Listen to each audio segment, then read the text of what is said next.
ইনশাআল্লাহ আজকের লেকচার যাদের কানে যাবে, আমরা যদি না খেয়েও মরে যাই, আল্লাহ পাক না খেয়ে মারবেন না ইনশাআল্লাহ। রিজিক আছে, খাবো ইনশাআল্লাহ।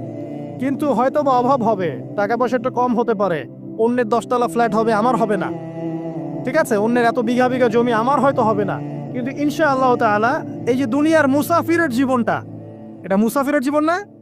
মুসাফিরের জীবনটা কেটেই যাবে ইনশাআল্লাহ। কাটবে না?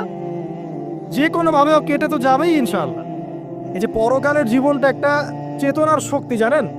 দুনিয়াতে যত বাধা বিপত্তি আসুক, গাল মন্দ খান, গীবত তহমত খান, কষ্ট হোক, নির্যাতন হোক, একটা বিষয় মনের মধ্যে শান্তি দেয়। কি শান্তি? যে এই দুনিয়ার জীবনটা তো আর চিরস্থায়ী নয়, এটা তো আর সারা জীবন থাকবে না।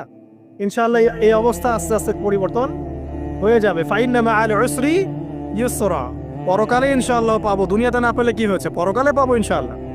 যুবক ভাই, এসব জেনা ছেড়ে দেন। আল্লাহ রাব্বুল আলামিন